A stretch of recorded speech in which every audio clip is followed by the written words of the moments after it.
यार आलिया भट्ट कितनी अच्छी एक्ट्रेस है ये बात तो बताने की कोई जरूरत ही नहीं है। हमने जिगरा मूवी में उनकी एक्टिंग देखी थी जो हमें पसंद नहीं आई थी, फिर भी अगर आपको ऐसा लगता है ना कि लैम्बोर्गिनी हुराकान ऐसी आ गई है, नहीं भाई मूवीज करके नहीं आई। इनको एक्टिंग में नहीं, इनको बिजनेस में होना चाहिए था। एक एक्टर की लाइफ बहुत ही अनप्रेडिक्टेबल होती है। आज कोई मूवीज नहीं चल रही, लेकिन एक ऐसी मूवी निकलेगी जो उनका करियर को पूरी तरह चेंज कर देगी। और ऐसा भी होता है कि कभी कभी मूवीज चल रही होती है, फिर अचानक से एक मूवी फ्लॉप होगी, फिर उसका पूरा करियर ही खराब हो जाएगा और उनको कोई मूवीज मिलती ही नहीं है। ऐसा हमने पास्ट में देखा है कि कई एक्टर्स शुरू के टाइम में बहुत ही ज्यादा लैविश लाइफस्टाइल जीते हैं, बट फ्यूचर में एक ऐसा टाइम भी आता है कि उनके पास दवाइयां खरीदने तक के पैसे नहीं होते। लेकिन कुछ जो एक्टर्स होते हैं वो बहुत ही ज्यादा स्मार्ट होते हैं, क्योंकि उनको पता है कि जो हमारा करियर है या लाइफ है यार वो अनप्रेडिक्टेबल है, और इसी वजह से वो अपना एक्टिंग के साथ साथ कई ऐसी चीजों में भी इन्वेस्ट कर देते हैं ताकि उनको पता है कि उनका फ्यूचर सिक्योर है। तो आज हम बात करेंगे 6 ऐसे एक्ट्रेसेस के बारे में जिन्होंने मूवीज करते करते और भी जगह इन्वेस्टमेंट्स किए, जिसकी वजह से उनकी लाइफ तो बहुत ज्यादा सिक्योर है। और कई एक्ट्रेसेस ऐसी जिनका आपको बिल्कुल पता भी नहीं होगा, लाइक आपको शॉक कर देंगे। तो वीडियो में बने रहिएगा और हमारे चैनल को सब्सक्राइब कर दीजिएगा।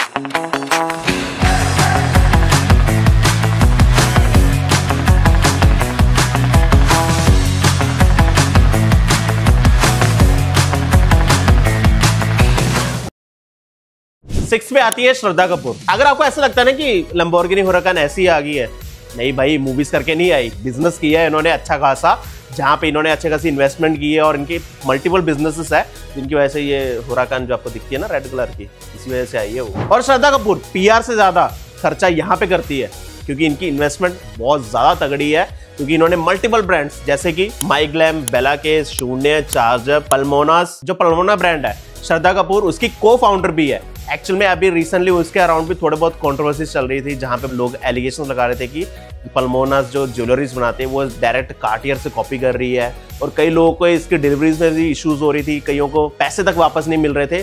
बट स्टिल अभी भी कहा जाता है कि जो इनका ज्वेलरी ब्रांड है वो प्रॉफिटेबल है। इसके बाद इनकी जो फेमस ब्रांड्स है जैसे कि माइग्लैम और बेलाकेस, माइग्लैम जैसे कि कॉस्मेटिक ब्रांड है, जिसके टाइम पे इंडिया में थोड़ा एक फेमस ब्रांड भी है जहां पे आपको अच्छे खासे वाइड रेंज ऑफ कॉस्मेटिक्स दिख जाती हैं। और बेलाकेस ऐसा ब्रांड है जो दीपिका के इन्वेस्टेड फरलैंको का ही डायरेक्ट कॉम्पिटिटर भी है। इतने सारे इन्वेस्टमेंट के बाद आप समझ ही सकते हो कि सिर्फ वो दिखने में अच्छे नहीं, उनका जो दिमाग है बिजनेस के लिए वो भी बहुत अच्छा है। 5th पे आती है हमारी भाभी अनुष्का शर्मा।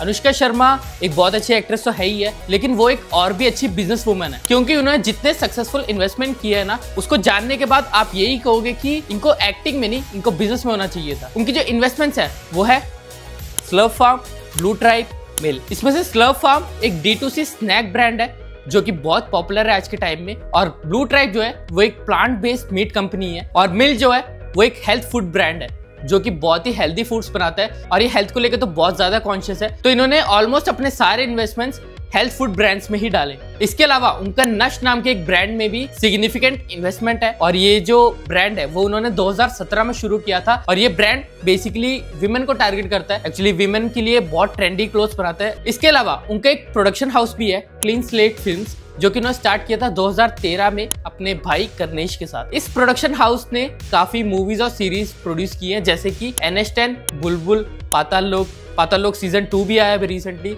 और इनके बनाए गए ऑलमोस्ट सभी सीरीज और मूवीज काफी सक्सेसफुल है। 1 या 2 मूवीज होंगी जो नहीं चली थी, बाकी सभी सक्सेसफुल वेंचर्स है। इससे पता लगता है कि अनुष्का शर्मा को बाकी बिजनेसेस के अलावा भी अपने एंटरटेनमेंट इंडस्ट्री में भी लोगों को क्या चीजें बना के दिखानी है, उस चीज का पूरा क्लियर आइडिया है, और वैसी चीजें वो अपने प्रोडक्शन हाउस के थ्रू बनाती हैं। इसके अलावा अनुष्का शर्मा ब्रांड एम्बेसडर भी है प्यूमा और लिव स्पेस के लिए। प्यूमा के लिए तो विराट कोहली भी ब्रांड एम्बेसडर है। इसके अलावा अनुष्का शर्मा ब्रांड एम्बेसडर है बहुत बड़े बड़े ब्रांड्स के लिए, जैसे कि प्यूमा और लिव स्पेस। और बाकी इन्वेस्टमेंट में बात करो तो उन्होंने गो डिजिट नाम के एक इंश्योरेंस कंपनी में भी इन्वेस्ट किया है, जिसमें कि विराट कोहली ने भी इन्वेस्ट किया है, और ये कंपनी बेसिकली इंश्योरेंस प्रोवाइड करती है 2 व्हीलर्स और 4 व्हीलर्स वगैरह के लिए। 4th पे आती है प्रियंका चोपड़ा। जी हाँ, अपनी फेमस एक्ट्रेस, अभी वो लाइमलाइट में भी है क्योंकि वो सुनने में ये आया है कि जो SSMP 29 मूवी आ रही है राजमौली की नेक्स्ट मूवी, उसमें वो 30 करोड़ रुपीस ले रही है, और हाँ इससे वो अपने इंडिया की हाईएस्ट पेड एक्ट्रेस हो जाएगी। अगर इतनी सारी एक्ट्रेसेस बिजनेस कर रही है तो प्रियंका चोपड़ा कैसे पीछे रह सकती है। उनके भी मल्टीपल बिजनेसेस है, जैसे कि पर्पल बेबल पिक्चर्स, एनोमेली, सोना, बम्बल, और इनकी तो एक एडटेक कंपनी में भी इन्वेस्टमेंट इन्वेस्टमेंट है जो है हॉर्बर्टन स्कूल। और ये जो एडटेक कंपनी जहाँ पे इन्होंने इन्वेस्टमेंट की है, कहा जाता है कि वहां पे बच्चों को कोडिंग सिखाई जाती है और ऐसे कहा भी जाता है कि उन्होंने $8.2 मिलियन इसमें इन्वेस्ट किए हुए हैं। और हाँ, टिंडर को टक्कर देने के लिए इनका भी अपना है बम्बल, और वो भी इंडिया में बहुत फेमस डेटिंग ऐप है। अब वो सरप्राइजिंगली टिंडर से भी आगे निकल गया बम्बल। और कहा भी जाता है कि जब ये बम्बल स्टार्ट होने वाला था, कहा जाता है कि ये ऐप के लिए स्पेशल एडवाइजर भी थी। और इनके जो प्रोडक्शन कंपनी है उसमें इनके साथ इनकी मदर का भी हाथ है, और दोनों ही ये कंपनी को चलाती है। और इस प्रोडक्शन हाउस से 2 मूवीज निकली है, द स्काई इज पिंक और द व्हाइट टाइगर। और द व्हाइट टाइगर जिन्होंने नहीं देखी, हम बोलते हैं जरूर जाके देखो, नेटफ्लिक्स पे बहुत अच्छी मूवी। थर्ड पे आती है कैटरीना कैफ। कैटरीना कैफ बहुत ही खतरनाक एक्ट्रेस भले ही ना हो, लेकिन वो एक बहुत ही स्मार्ट बिजनेस वूमेन है। और उनके अगर आप बिजनेसेस के बारे में जानोगे ना, तो आप सच में दंग रह जाओगे।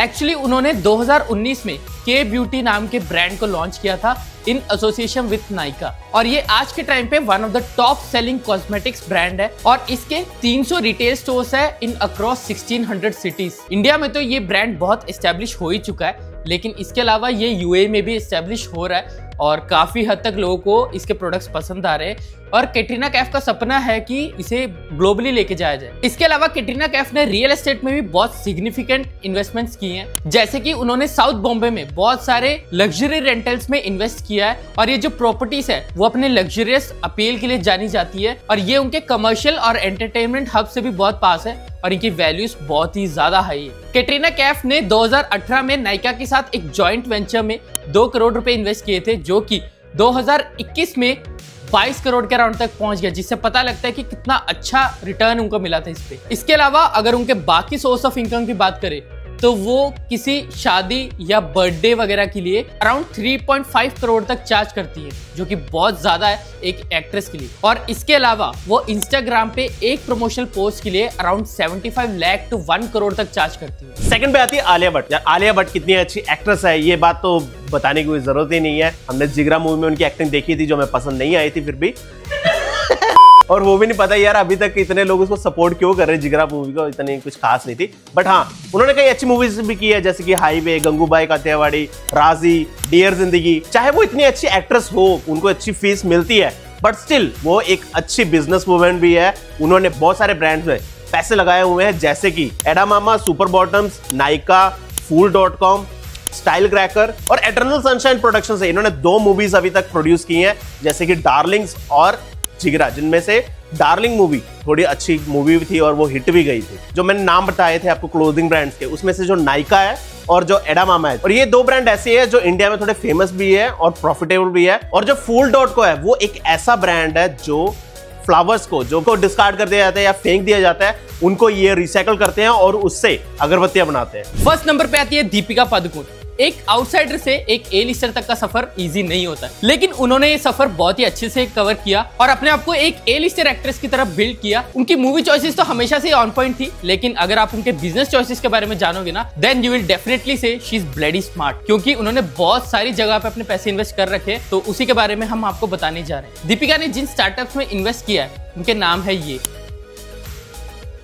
इनमें से नुआ, फरलेंको और ब्लू स्मार्ट तो बहुत ज्यादा फेमस है। नुआ एक्चुअली मेंस्ट्रुअल हाइजीन और कंफर्ट रिलेटेड ब्रांड है और ये ब्रांड अभी रिसेंटली प्रॉफिट में आया है और काफी अच्छा प्रॉफिट दे रहा है। इसके अलावा फरलेंको एक फर्नीचर रेंटल प्लेटफॉर्म है जहाँ पे फर्नीचर्स रेंट पे मिलते हैं और ये भी काफी प्रॉफिटेबल वेंचर है। और ब्लू स्मार्ट के बारे में आपने तो बहुत सुना होगा, अगर आप दिल्ली एनसीआर में रहते हो तो आपको ब्लू स्मार्ट कैब्स का तो पता ही होगा। ये ओला और उबर की तरह ही एक कैब सर्विस है और सुनने में आया कि ये जो वेंचर है ये भी काफी प्रॉफिटेबल हो चुका है और इससे भी दीपिका को काफी प्रॉफिट होते होंगे। और इन सब इन्वेस्टमेंट्स के बारे में जानने के बाद आपको पता लग ही गया होगा कि अगर दीपिका एक्टिंग छोड़ भी देती है तब भी उनकी लाइफ सेट है, क्योंकि बहुत सारा प्रॉफिट इसमें से आएगा ही आएगा। तो ये थी हमारी वीडियो। वी होप कि आपकी वीडियो पसंद आई होगी और बहुत ही इंटरेस्टिंग वीडियो थी और हमने काफी रिसर्च भी किया है, तो वी होप कि आपको बहुत सारी चीजें जानने को मिली होगी और ये काफी एक इन्फॉर्मेटिव वीडियो रही होगी आपके लिए। तो अगर वीडियो पसंद आई है तो लाइक, कमेंट, शेयर कर देना और हमारे चैनल को सब्सक्राइब कर देना। अगर आपको ये वीडियो पसंद आई तो हम प्लान कर रहे हैं कि इसका पार्ट 2 भी लेके आएंगे, जिसमें हम जो मेल एक्टर्स हैं उनके बारे में बात करेंगे। और हाँ, अगर आप हमारे साथ कनेक्ट करना चाहते हैं तो हमारे जो इंस्टाग्राम के लिंक्स है नीचे डिस्क्रिप्शन में है, तो वहां से भी आप हमें कनेक्ट जरूर कर सकते हो। और हाँ, प्लीज सब्सक्राइब कर देना यार। तो तब तक के लिए बाय।